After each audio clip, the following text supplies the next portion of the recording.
Liberty Chowk में खुशामदीद। मैं हूँ अरूज कामरान और आज के प्रोग्राम में हम बात करेंगे फेडरल बजट जो बहुत पिछले हफ्ते ही मंजिल आम पे आया है और ये डिस्कस करेंगे कि कौन सी रिफॉर्म्स हमारे सामने आई हैं और बजट में कौन से पॉजिटिव और नेगेटिव एस्पेक्ट्स हैं। आज हमारे साथ मौजूद हैं लिबर्टी चौक में doctor Mohammad Iqbal, ex member Inland Revenue Policy, retired from the government service as Secretary Federal Public Service Commission, and Hassan Khawer, Public Policy Analyst. खुश आमदीद लिबर्टी चौक में। Thank you. Welcome to all of you. सबसे पहले मैं अपने question का आगाज doctor Mohammad Iqbal से करती हूँ। डॉक्टर मोहम्मद इकबाल, हमारी इकोनॉमी में सबसे ज़्यादा इन्फ्लुएंशियल स्टेक होल्डर कौन है जो हमारी बजट प्रिपेयर करती है? क्या ये हमारे ब्यूरोक्रेट्स हैं या फिर पॉलिटिशियन, आईएमएफ, बिजनेस ग्रुप? कौन से ज़्यादा सबसे बाअसर स्टेक होल्डर्स हैं? देखिए, प्राइमरीली तो जो है बजट की जो भी डॉक्यूमेंट प्रेजेंट होती है, प्राइमरीली तो सिविल सर्वेंट्स ही बनाते हैं। जो उसका टैक्स वाला हिस्सा है वो एफबीआर में बनता है और बाकी फाइनेंस डिवीजन, बाकी जो बजट के हिस्से हैं वो सारे मैक्रो इकोनॉमिक्स जो इंडिकेटर्स होने हैं, जो टारगेट्स हैं, वो सारे फाइनेंस में बनते हैं। लेकिन इसके लिए एक काफ़ी लंबा प्रोसेस होता है। इसमें जो मुख्तलिफ स्टेक होल्डर्स हैं जिन्होंने इम्पैक्ट होना होता है उस बजट से, जो भी उसमें प्रपोजल होंगे उनसे भी इनपुट आता है। उसका इंस्टीट्यूशनलाइज्ड मैकेनिज्म है। मुख्तलिफ जो ट्रेड बॉडीज हैं, चैम्बर्स ऑफ कॉमर्स हैं, फिर स्पेसिफिक बिजनेस की एसोसिएशंस हैं, वो अपने प्रपोजल्स भेजती हैं, डिटेल्ड प्रपोजल्स भेजती हैं। उनको सारे प्रपोजल्स को कंसिडर किया जाता है। ये कोई चीज़ ऐसी नहीं है कि कोई प्रपोजल आया तो उसे बगैर देखे किसी ने दराज में रख दिया। उनको देखा जाता है, उनपे जो उनमें से फीजिबल होती हैं, जो कि बजट की स्पिरिट हो उसके मुताबिक वो जो अकोमोडेट हो सकती हो वो होता है। अल्टीमेटली पार्लियामेंट में जाता है। अल्टीमेटली तो पार्लियामेंट में इस पे डिबेट होती है। आपको शायद इल्म होगा कि कॉन्स्टिट्यूशन ये कहता है कि जी जो भी प्रपोजल्स हैं बजट के या फाइनेंस बिल में चीजें आनी है वो सेनेट की भी उस पर रिकमेंडेशन आनी होती है। और सेनेट की जो फाइनेंस कमेटी है वो एक्सटेंसिव इस पे काम करती है। तकरीबन दिन रात वो 8-10 दिन इस पे वो एक-एक चीज़ वहाँ डिस्कस होती है और फिर वो और कई दफ़ा वो पब्लिक हियरिंग्स भी करते हैं। तो जो दूसरे स्टेक होल्डर्स हैं जो उनको अप्रोच करते हैं उनको भी बुलाया जाता है उस कमेटी की मीटिंग में और वहाँ डिस्कशन होके गवर्नमेंट साइड से भी उस पे रिस्पॉन्स लिया जाता है और फिर अल्टीमेटली एक सेनेट की तरफ से एक रिकमेंडेशन जाती है कमेटी की तरफ से, वो सेनेट के हाउस में प्रेज़ेंट होती हैं। अगर सेनेट पूरी जो है वो उसको अडॉप्ट कर लेती है तो वो एज़ सच वो नेशनल असेंबली में चली जाती हैं रिकमेंडेशंस के तौर पे। ऑफ कोर्स वो गवर्नमेंट पे बाइंडिंग नहीं होती, लेकिन जो अच्छी रिकमेंडेशंस आती हैं वो उनमें से एक प्रोपोर्शन एक्सेप्ट भी हो जाती है सेनेट की तरफ से। तो ये ब्रीफली पूरा प्रोसेस है बजट में। तो हम ये कह सकते हैं कि डिफरेंट सेगमेंट्स के जो इम्पोर्टेंट और क्रूशियल जो रिकमेंडेशन है वो कंसिडर की जाती हैं हमारे बजट प्रिपरेशन में और उनका काफ़ी रोल भी है। मिस्टर हसान, आपके ओपिनियन में ये बजट जो है किसकी तरफ ज़्यादा रुख कर रहा है? क्या ये रिलीफ दे रहा है मैसेज को या फिर ये हमारा बजट जो है ग्रोथ के ऊपर फोकस कर रहा है, जो या फिर हम कह सकते हैं ये दोनों एस्पेक्ट्स को इंक्लूड किया जा रहा है, मैसेज की रिलीफ के लिए भी और ग्रोथ फॉर द बिजनेस के ऊपर भी ये फोकस कर रहा है? जी शुक्रिया अरूज। देखिए बात ये है कि आपका अच्छा सवाल है और मेरे ख्याल में कि ये बजट बहुत सारे काम मुख्तलिफ काम करना करना चाह रहा है और ये कई दफ़ा जो ऑब्जेक्टिव्स होते हैं ये मुख्तलिफ डायरेक्शंस में चलते हैं। आपको याद होगा कि जब बजट प्रेजेंट किया गया तो उसको कहा गया कि ये कोरोना बजट है, इसमें स्ट्रक्चरल रिफॉर्म्स हैं, इसके अंदर एक्सपेंशनरी हमारी फिस्कल पॉलिसी होगी, जो कि शायद होनी भी चाहिए थी। लेकिन जब बजट को हम देखते हैं तो हमें ये नज़र नहीं आता। ऑन द अपसाइड ये ज़रूर है कि लोगों का जो ख्याल था कि डेवलपमेंट बजट जितना कट होगा उतना कट नहीं हुआ और इसके अंदर कुछ प्रो बिजनेस मेजर्स भी थी।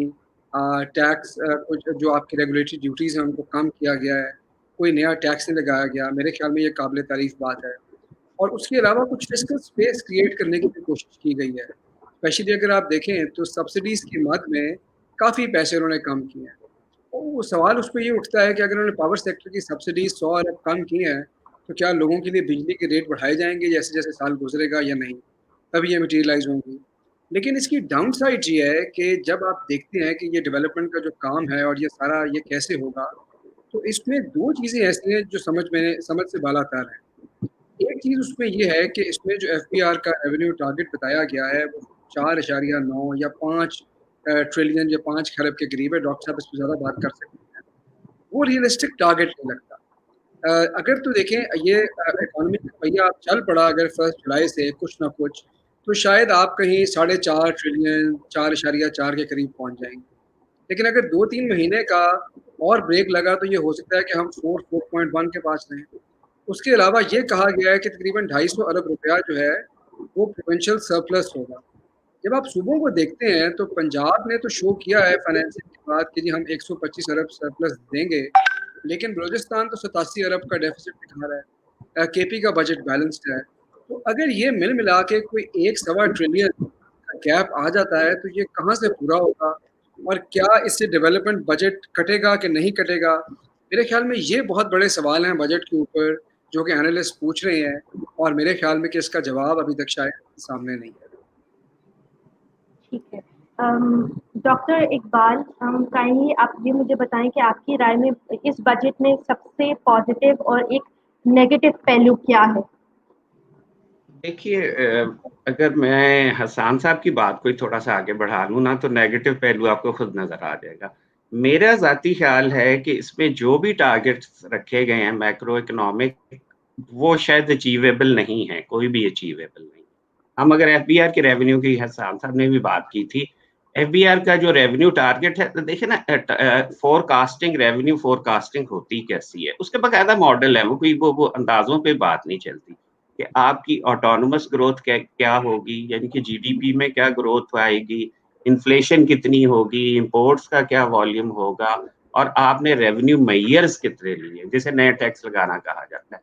अब जो डॉक्यूमेंट्स हैं शायद उनके मुताबिक रेवेन्यू मेजर्स नेगेटिव में है और फिर हम खुद कह रहे हैं कि ग्रोथ जो है 2% या जो भी एग्जैक्ट नंबर है वो होगी, जीडीपी की ग्रोथ होगी।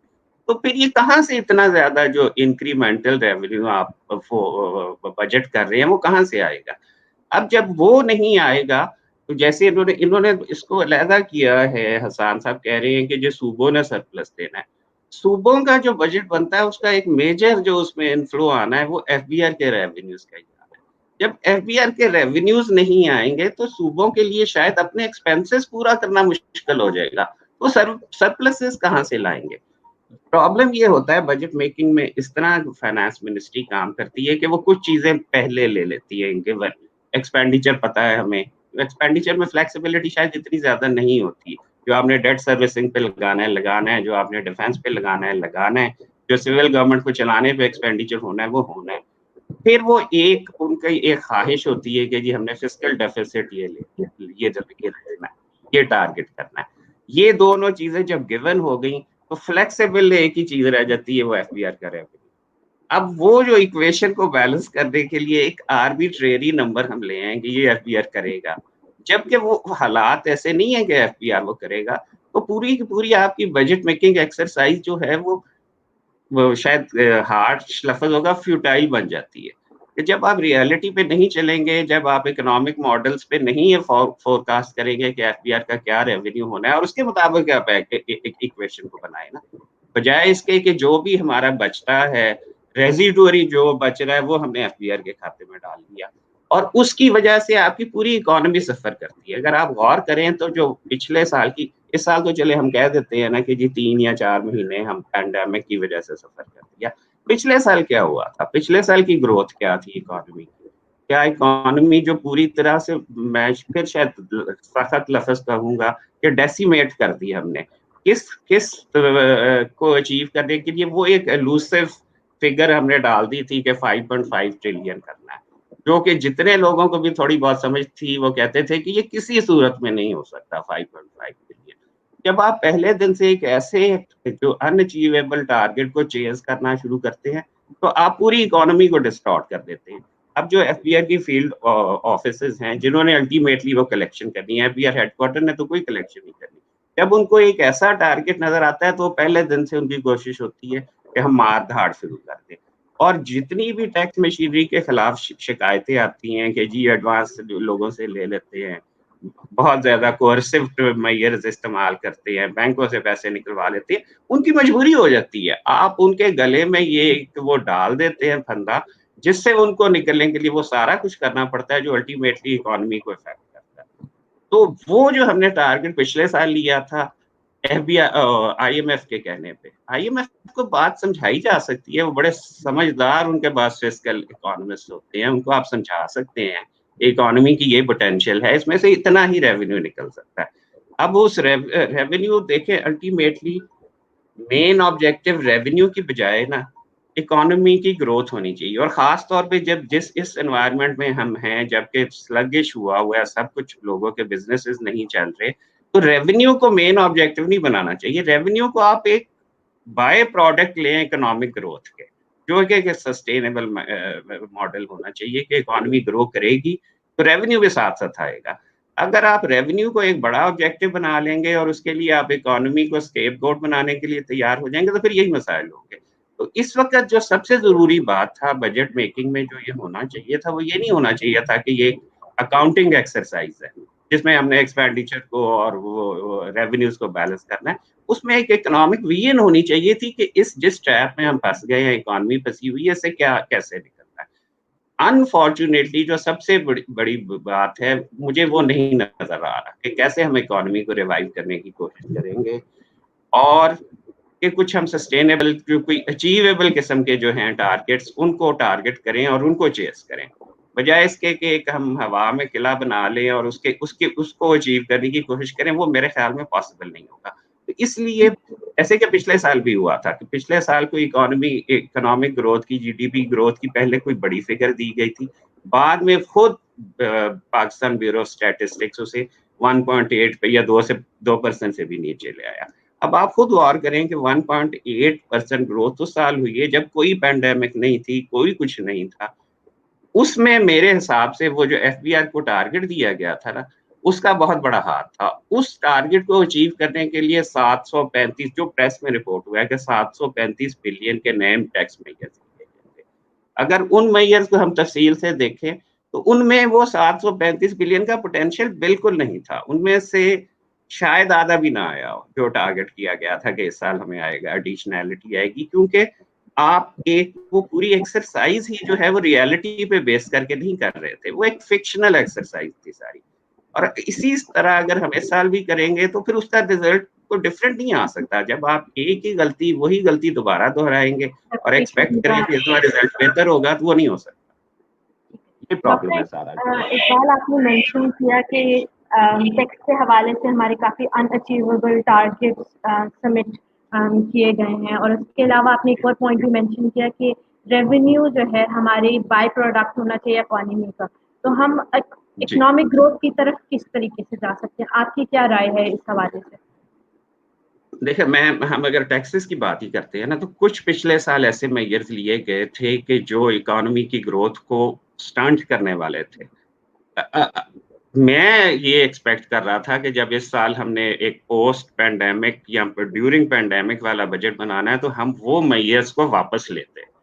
अब देखिए ना, आप मेरे से बेहतर समझ सकती हैं कि इकोनॉमी के लिए हमें कुछ ट्रेड ऑफ्स करने पड़ते हैं। हम कुछ कंपीटिंग ऑब्जेक्टिव्स होते हैं, उनको किसी तरीके से हमने बैलेंस करना है।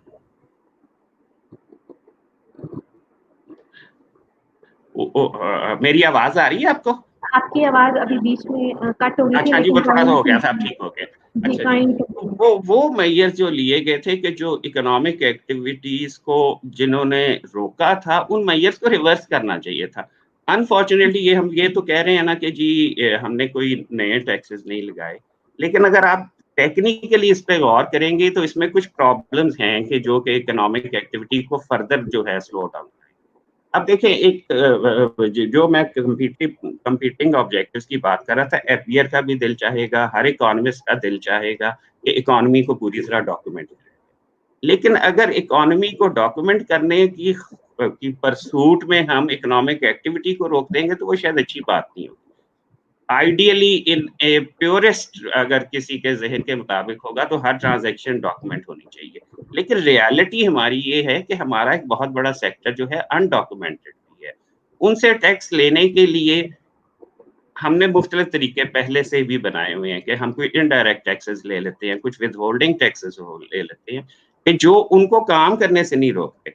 अब मसलन पिछले साल आप बड़ा वाइडली डिस्कस्ड है कि एक शर्त लगा दी गई कि जी इस अमाउंट से ज़्यादा जो भी सेल्स होंगी तो आपने उसका परचेज़र का आइडेंटिटी कार्ड जो है नंबर वो नोट करना है। अब कुछ बिज़नेसेस ऐसे हैं कि जिसमें अगर इस कंडीशन को अप्लाई करने की हम रिगरस कोशिश करेंगे तो इकोनॉमिक एक्टिविटी बंद हो जाएगी। तो ये चीज़ें मेरे हिसाब से हमें आइडियल अप्रोच हमारी यही होनी चाहिए कि एक स्टेज पे ये हमें इन्फ्लुएंस करेंगे। लेकिन जहाँ अब इकोनॉमी को स्टिमुलस की ज़रूरत है, तो इसको शायद 1-2 साल के लिए सस्पेंड कर देना चाहिए था। बल्कि इसको अब फर्दर कंपाउंड ये किया गया है कि ये बेसिकली इश्यू था सेल्स टैक्स लॉ का, कि जी सेल्स टैक्स के लॉ के लिए आपने उसकी कंप्लायंस करनी है। हमारी ख्वाहिश है कि अनरजिस्टर्ड लोग ना हो, सारे जो भी रजिस्टर होने चाहिए, who are liable to be registered they should be registered.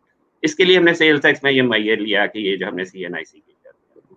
इसको अब फर्दर कॉम्प्लिकेट इस साल इनकम टैक्स में एक प्रपोजल डाल दिया गया। वो ये है कि अगर कोई बिजनेस अनरजिस्टर्ड पर्सन को सेल करेगा तो उसके उतने प्रोपोर्शनेट एक्सपेंसेस इनकम टैक्स के लिए डिसअलाउ कर दिए जाए। सपोजिंग इसको सिंपल करने के लिए कि अगर एक आदमी सेल करता है 100 रुपए की और सारी की सारी ही सेल कर देता है अनरजिस्टर्ड पर्सन को, तो वो 100 रुपया उसकी इनकम बन जाएगी क्योंकि उस पे उसे एक्सपेंस कोई नहीं मिलेगा। नेट इनकम के से हम निकल जाएंगे, हम उसकी ग्रॉस जो रिसीट्स है उसको उसकी इनकम समझ कर उस पे 30% या जो भी इनकम टैक्स का रेट है। अब देखें ये आप काम कर रहे हैं सेल्स टैक्स के लिए और टूल इस्तेमाल कर रहे हैं इनकम टैक्स वाला। ये मेरे हिसाब से कोई इतनी अच्छी वो अप्रोच नहीं थी। इससे होगा क्या? जैसे मैंने आपको बताया कि अनडॉक्यूमेंटेड सेक्टर हमारी इकोनॉमी में एक रियलिटी है। अब बिज़नेस के पास क्या ऑप्शन रह जाएगी कि वो उस सेल को ही नहीं बताएगा। वो जो अनरजिस्टर्ड लोगों को सेल कर रहा है उसको बताएगा ही नहीं। और वो उसको ये इससे डॉक्यूमेंटेशन का कॉस्ट की कोई फर्दरेंस नहीं होगी, उसमें रुकावट होगी। तो इसी तरह के और एक अगर आप इजाज़त दें तो पिछले बजट में एक प्रपोज़ल ये दिया गया, हमारी जो टैक्स रेजीम है उसमें ऑलरेडी कुछ डिस्टॉर्शन मौजूद है। कुछ इनकम्स को हम ख़ास तरीके से टैक्स करते हैं। मसलन किसी ने कमर्शियल इंपोर्टर है, उसने इंपोर्ट्स की, उस पे पोर्ट पे एक एडवांस विथहोल्डिंग टैक्स ले लिया गया और वही उसका फाइनल टैक्स समझा जाता है। इसी तरह एक्सपोर्टर्स में भी इसी तरह है, सप्लायर्स में भी है, कॉन्ट्रैक्टर्स में भी है। तो उनको एक फाइनल टैक्स बनाया गया था। ये 90s में काम शुरू हुआ था। इनिशियली इसको सुप्रीम कोर्ट में भी चैलेंज हुआ कि ये तो इनकम की टैक्सेशन नहीं है, ये तो आप ग्रॉस अमाउंट पे टैक्स ले रहे हैं। बल्कि इंपोर्ट के केस में आप एक्सपेंडिचर पे टैक्स ले रहे हैं और उसे इनकम टैक्स कह रहे हैं। तो उसे सुप्रीम कोर्ट ने अप्रूव कर दिया कि नहीं जी ये कुछ ज़रूरी है, इसमें टैक्स पेयर की भी ईज़ है कि ठीक है उसे ज़रा ज़्यादा टैक्स देना पड़ता है। ये जो ग्रॉस अमाउंट्स पे टैक्स लगता है ये थोड़ा-सा ज़्यादा होता है जो इनकम पे बनता है। लेकिन उसे एक ईज़ मिल जाती है कि ना उसे कोई वो अकाउंट्स मेंटेन करने पड़ते हैं, ना उसे इनकम प्रॉफिट स्टेटमेंट बनानी पड़ती है। वो सिर्फ ग्रॉस अमाउंट डिक्लेयर करता था और उस पे टैक्स का रेट लग जाता था, वो फ़ारिग हो जाता था। पिछले साल क्या किया कि ये कहा गया कि जी हमें सिस्टम से निकलना चाहते हैं, लेकिन डॉक्टर निकलने का इकबाल जो आपकी तरीका आवाज़ इस्तेमाल नहीं किया आ वो रही। ये था कि वो जो टैक्स कटेगा इम्पोर्ट पे वो उसका मिनिमम टैक्स होगा। वो मिनिमम टैक्स होगा, वो रिटर्न बनाएगा, अपनी इनकम बनाएगा, अकाउंट्स रखेगा और ऑडिट भी शायद करवाएगा। उस टैक्स से ज़्यादा बढ़ सकता है, लेकिन वो मिनिमम उससे कम नहीं हो सकता। अब ये देखें ये this is equivalent to combining worst of both the worlds for the tax payer कि वो हायर अमाउंट पे टैक्स भी दे रहा है और उसके बदले में उसे कुछ मिल भी नहीं रहा। वो फिर उस सारी मेल से गुज़रेगा, वो टैक्स ऑफ़िसर से भी इंटरैक्ट उसे करना पड़ेगा, ऑडिट भी करवाना पड़ेगा, वो कंप्लायंस कॉस्ट भी उसकी बढ़ेगी। आप अगर ये जो फाइनल टैक्सेशन वाला सिस्टम है इसे ख़त्म करना चाहते हैं, तो बड़ी अच्छी बात है। लेकिन फिर टैक्स पेयर पे तो उसका बर्डन ना डालें कि आपने अपना वो टैक्स भी सिक्योर कर दी। इसको और सिम्प्लीफाई कर देता हूँ। अगर एक आदमी सेल करता है इस जी, कुछ ऐसे लोगों को कि जो उसका विथहोल्ड नहीं कर रहे टैक्स, जो अनडॉक्यूमेंटेड सेक्टर में उन्होंने उसका टैक्स नहीं काटना, तब उसकी इनकम पे मिनिमम टैक्स है 1.5%। लेकिन अगर वो उसी प्रोडक्ट को किसी इंस्टीट्यूशन को सेल करेगा, किसी लिमिटेड कंपनी को सेल करेगा या गवर्नमेंट डिपार्टमेंट को सेल करेगा तो उसका 4.5% टैक्स कटेगा और वो उसका मिनिमम हो जाएगा। अब देखिए प्रमोट तो सपोर्ट उसको करना है जो डॉक्यूमेंटेड सेक्टर के साथ काम कर रहा है। हम रिवर्स कर रहे हैं कि जब डॉक्यूमेंटेड सेक्टर से काम करोगे तो तुम्हारे लिए प्यूनिटिव रेट होगा 4.5% का। अनडॉक्यूमेंटेड के साथ करोगे तो 1.5% का रेट है। इसकी अब इकोनॉमिक रैशनल या टैक्स पॉलिसी रैशनल मेरी समझ से तो कम से कम बाहर है। तो मेरा ज़ाती ख्याल था एक्सटेंसिवली इसको एक्सप्लेन कर दिया एंड जी, thank you doctor Iqbal. Harkan ji. साहब काइंडली आप ये मुझे बताएं कि आपकी राय में आप इस चीज़ को किस तरह से देखेंगे कि बजट से पहले भी, बजट के बाद भी न्यूज़पेपर में, हमारे टीवी टॉक शोज़ में, हमारी different segments of the societies ने रिकमेंडेशंस दी बजट के हवाले से और उनके अंदर काफ़ी अच्छी पॉइंटर्स भी थे, मेंशन डिफरेंट रिकमेंडेशंस थी रिफॉर्म्स के हवाले से। तो आपके हिसाब से ये बजट के अंदर जो गैप है, जैसे एक मिसमैच हुआ है बिटवीन द बजट और जो हमारे इकोनॉमिस्ट और एनालिस्ट की रिकमेंडेशंस के बीच में, ये खला क्यों मौजूद है हमारी इकोनॉमी में? खला तो देखिए मैं आपको बताता हूँ क्यों मौजूद है। देखिए बात ये है कि जो जो डिस्कशन हुई है मीडिया के अंदर, जो डिस्कोर्स है वो ये है कि डॉक्टर साहब ने आपको बताया कि बजट मेकिंग वैसे ही एक मुश्किल एक्सरसाइज है पाकिस्तान जैसे मुल्क के लिए जो गरीब मुल्क है, और जो पिछला साल था वो ख़ास तौर पे हमारे लिए बहुत मुश्किल साल था। आईएमएफ का प्रोग्राम था, बहुत ज़्यादा टाइटनिंग थी। उन मुश्किल हालात के अंदर जबकि हमारा चलना मुश्किल हो रहा था, कोरोना पेंडेमिक आ गया। तो ये तो एक्स्ट्रा ऑर्डिनरी सर्कमस्टांसेस हैं, और दुनिया में ये कहा जा रहा है कि ये ग्रेट डिप्रेशन के लेवल का ये एक डिप्रेशन है, ठीक है? तो ये एक एक्स्ट्रा ऑर्डिनरी सिचुएशन थी। अब एक्स्ट्रा ऑर्डिनरी जब सिचुएशन और चैलेंज हो तो उसमें आप ऑर्डिनरी रिस्पॉन्स से तो उसका मुकाबला नहीं कर सकते। एक्स्ट्रा ऑर्डिनरी चैलेंज के लिए एक्स्ट्रा ऑर्डिनरी थिंकिंग और एक्स्ट्रा ऑर्डिनरी एफर्ट चाहिए। तो जी, एक तो जो क्रिटिसिज्म ये है, इस बजट को अगर आप देखें तो इसमें वो एक्स्ट्रा ऑर्डिनरी एफर्ट और थिंकिंग नज़र नहीं आती। अच्छा, अब वो एक्स्ट्रा ऑर्डिनरी एफर्ट क्या हो सकती है और क्या होनी चाहिए थी जिसमें लोग जो लातादाद दफ़ा वो बात करते हैं। एक तो डिस्कशन है रेवेन्यू साइड। डॉक्टर साहब ने आपको ये बता दिया कि जब हालात मुश्किल हों तो बिल्कुल भी आप रेवेन्यू पे फोकस नहीं कर सकते। हुकूमत ने अच्छा इकोनॉमी किया कि के नया टैक्स मुहैया भी जी बिल्कुल इकोनॉमी के लिए, ताकि लोग अपना कारोबार जो बेचारे कर रहे हैं वो उसको सस्टेन कर सकें। तो बाकी बात आ जाती है आपके खर्चे की। अच्छा, खर्चे में भी आपने कॉर्नर्स तो कट कर दिए, तनख्वाहें नहीं बढ़ाई, पेंशन नहीं बढ़ाई, लेकिन जो असल मसले हैं उसकी तरफ आपने देखना है कि वो क्या है।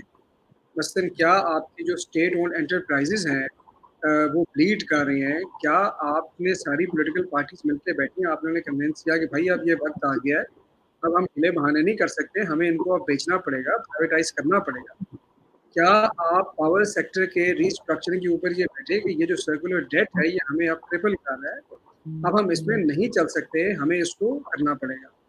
हुकूमत ने बारहा ये बात की कि जी हम गवर्नमेंट को रीस्ट्रक्चर करेंगे, रिफ़ॉर्म करेंगे, हुकूमत का साइज़ इस कदर बढ़ रहा है कि उससे आपका salary bill, wage bill, pension bill बढ़ रहा है। हमारा ये ख़्याल था कि शायद हुकूमत इस दफ़ा उस तरफ जाएगी कि जहाँ कंसोलिडेशन आएगी, वो ये कहेंगे कि देखें हमें ये 48 मिनिस्ट्रियों की ज़रूरत नहीं है, हम 36 से भी काम चला सकते हैं, उससे हम हुकूमत का खर्चा कम करेंगे। तो ये वो सारी बातें हैं जो लोगों का ख़्याल था कि शायद होनी चाहिए और नहीं थी, एक तो ये पहलू है। अच्छा, अब ये कोई ऐसी बातें तो है नहीं जो मैं पहली दफ़ा कर रहा हूँ या जी, हमें आज पहली दफ़ा पता चल रही है, ये वो बातें हैं जिसके ऊपर लोग साल से लिखते आ रहे हैं, ये पता है। आपने बड़ा अच्छा सवाल किया कि फिर हुकूमत ये क्यों नहीं करती? देखिए, ऐसा कोई रिफ़ॉर्म नहीं आता, कोई रिफ़ॉर्म हो नहीं सकता जिसकी कोई कॉस्ट ना हो, या फाइनेंशियल या पॉलिटिकल कॉस्ट। एक्चुअली रिफ़ॉर्म के इफ़ेक्टिव होने का टेस्ट ये है कि वो कितना पेनफुल रिफ़ॉर्म है। तो अगर कोई वो रिफ़ॉर्म करना चाहेगा उसको वो कॉस्ट बेयर करनी पड़ेगी। और मैं आपको थोड़ा एक्सप्लेन कर देता हूँ। अगर आप प्राइवेटाइज़ेशन की तरफ जाएँगे तो सड़क पे लोग निकलेंगे, एहतजाज होगा। अगर आप हुकूमत का साइज़ छोटा करना चाहेंगे तो आपकी जो लॉबीज़ हैं गवर्नमेंट के अंदर वो उस पे शोर मचाएँगी। अगर आप सेक्टर की रीस्ट्रक्चरिंग पे जाएँगे तो जो पावर लॉबी है वो इस पे बात करेगी। तो वो जो हमारे पॉलिटिशियंस हैं, वो ये मुश्किल जो काम है, ये करना नहीं चाहते। रिफ़ॉर्म आसान हो नहीं सकता। अच्छा, दूसरी तरफ ये है कि अगर आपने इकोनॉमी को स्टिमुलेट करना था और आपके पास ये फाइनेंशियल लेवर नहीं था, टैक्स तो आप कलेक्ट नहीं कर सकते, मुश्किल डिसीजन भी आपने नहीं लेने, तो फिर एक ही तरीका बनता है कि आप कोई रेगुलेटरी रिफॉर्म लेके आए और उस रेगुलेटरी रिफॉर्म से आप बिजनेसेस के लिए बिजनेस को इतना आसान बनाए कि वो कहें कि चलें ये हमें एक रिलीफ मिली, हम इसी के अंदर कुछ इन्वेस्ट करने को तैयार होते हैं, हम कोई इसका पहिया चलाते हैं। हमें ऐसी बिल्कुल जो डिस्कशन है वो मफकूद है इस डिस्कोर्स से, इस बजट से, हमारी थिंकिंग से, और हम ये समझ नहीं पा रहे। जो डॉक्टर साहब ने कहा ना कि ये तो अकाउंटिंग, यानी कि ये अकाउंटिंग का बजट है, नंबर आपने ऊपर किए नीचे किए, अगर एक ऑर्डिनरी ईयर होता तो हम कहते ये काम चल जाएगा। ये टाइम एक्स्ट्रा ऑर्डिनरी है और जैसे जैसे ये साल गुजरेगा इसकी कीमत चुकानी पड़ेगी। जिन्होंने बनाया उनको भी चुकानी पड़ेगी, जो इसको सहेंगे उनको भी चुकानी पड़ेगी। और इसमें मैं आपको बताऊं कि ये ऐसा बजट है जिसमें आपको चाहिए था कि आप पॉलिटिकल डिफरेंसेस से ऊपर जाएं और आप सिविल मिलिट्री डिफरेंसेस से ऊपर जाएं। आप फौज से दरखास्त करें, फौज कह दीजिए हम अपना बजट थोड़ा सा कट करेंगे। जब फौज बजट कट करती तो सिविल साइड को भी समझ आता, वो कहते हैं कि जी अगर फौज कट कर रही है हम भी फॉलो करेंगे। तो हमें तो इस वक्त उस किस्म के स्टेप्स की ज़रूरत थी, लेकिन अफसोस ये है कि हमें ऐसी कोई चीज़ बजट में नज़र आती नहीं।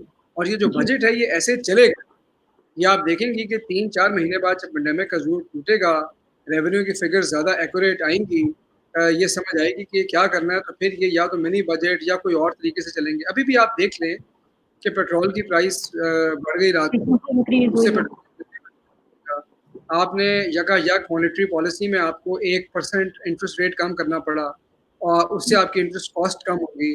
तो ये 1-2 चीज़ें वो हैं जिससे आपको थोड़ा-सा सपोर्ट मिलेगी फिस्कल साइड पे। लेकिन मेरे ख्याल में कि ऐसे स्टेप्स बहरहाल लेने पड़ेंगे इनको इस साल में, और ये मुश्किल साल होगा हुकूमत के।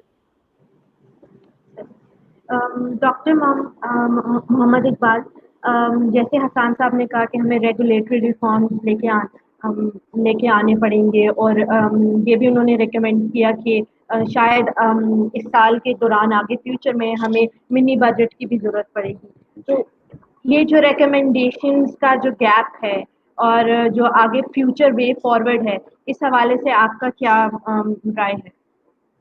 देखिए ना, जब तक हम रियलिटी पे नहीं आएंगे, अब देख ये जो नया मिनी बजट जिसे आम जुबान में कहा जाता है, उसका लाना तो आपने पहले दिन ही तय कर दिया ना, जब आपने टारगेट्स ऐसे रख लिए कि जो अचीवेबल नहीं है। अब हसन साहब ने भी कहा, मेरे जाती ख्याल के मुताबिक 4200 शायद हो सकता है। इन एग्जिस्टिंग हालात में 4200 से ज्यादा शायद एफबीआर नहीं कलेक्ट कर सकते।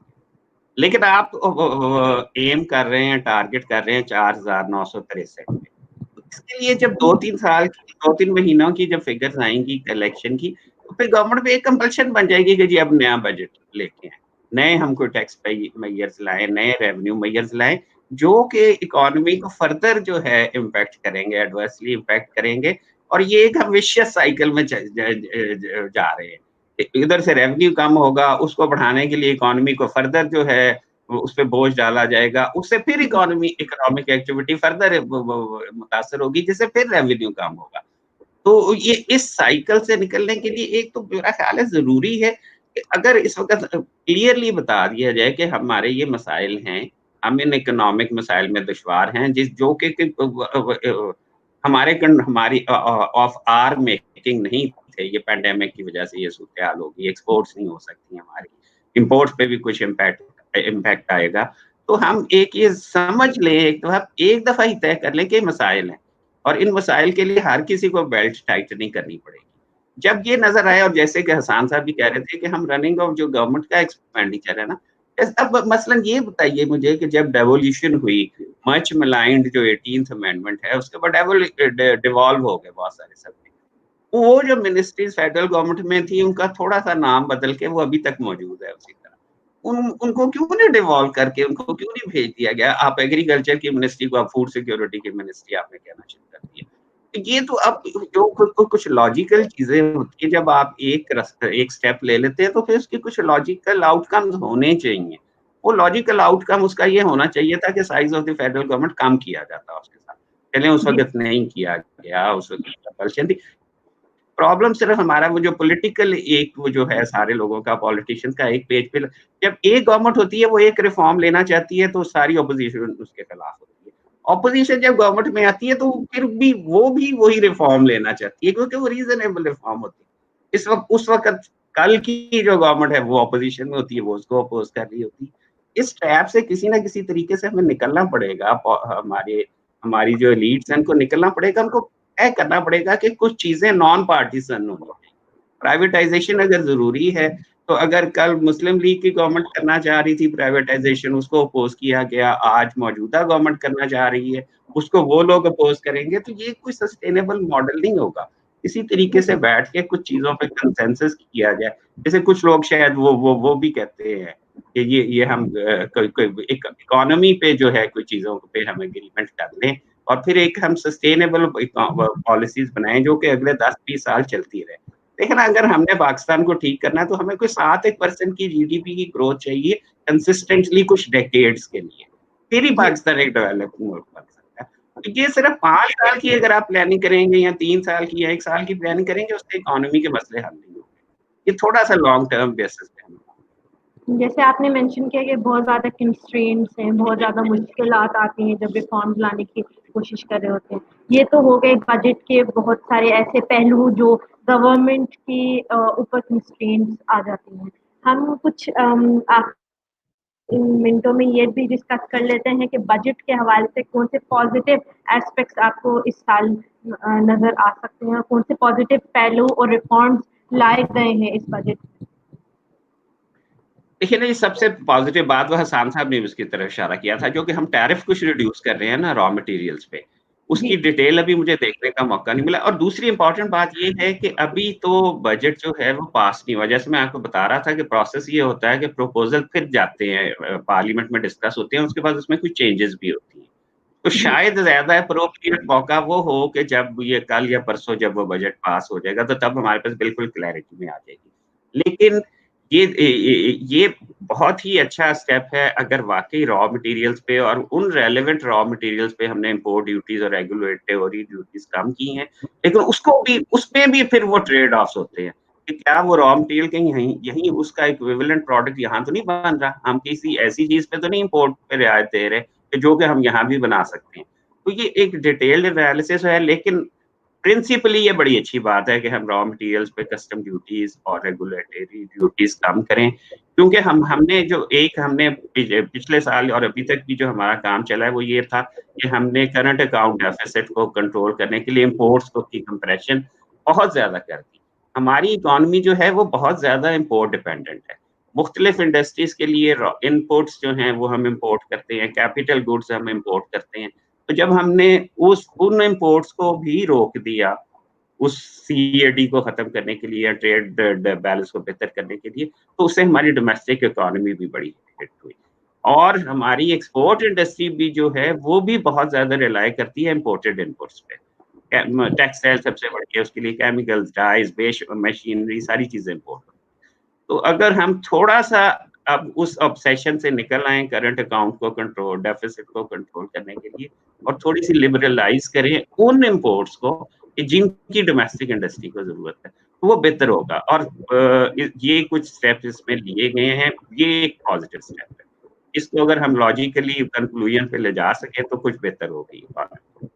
ठीक है। मेरा मैं आखिरी सवाल हसान साहब से है कि आप इस क्वेश्चन को भी एड्रेस कर दीजिए कि टेक अवे पॉइंट्स में कि हमारा कौन-सा पॉज़िटिव पहलू है बजट में से और हमें हमें क्या तवक्को रखनी चाहिए फ्यूचर में कि किस तरीके से हमारी इकोनॉमी आगे फंक्शन कर सकती है?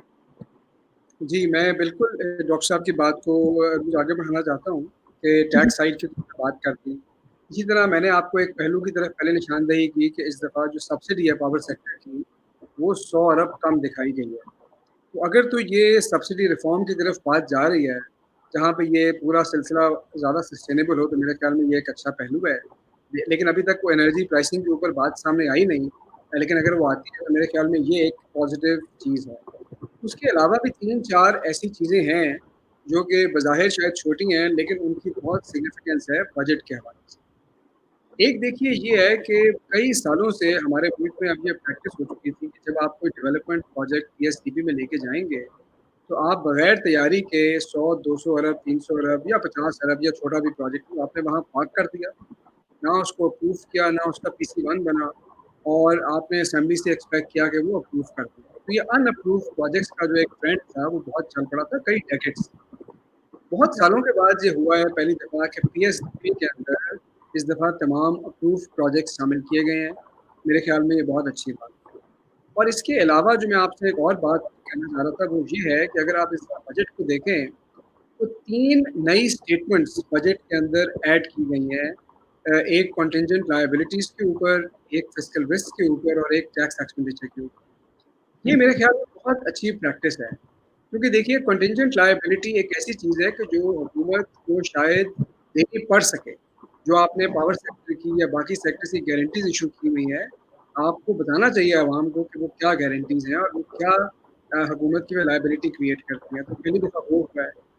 फिस्कल रिस्क इसलिए इम्पोर्टेंट है कि पहले बजट को ब्लैक एंड व्हाइट में पेश किया जाता था, लेकिन इस दफ़ा इन हमने जो कुछ बातें की हैं, ये बातें उस स्टेटमेंट ऑफ फिस्कल रिस्क के अंदर भी लिखी हैं कि जी प्रोविंशियल सरप्लस हमने अज़्यूम किया है, स्टेट और एंटरप्राइज़ की बात हुई है, तो कम से कम मेरे ख्याल में बहुत इम्प्रूवमेंट की गुंजाइश है, लेकिन ये पहली दफ़ा शुरू हुआ है।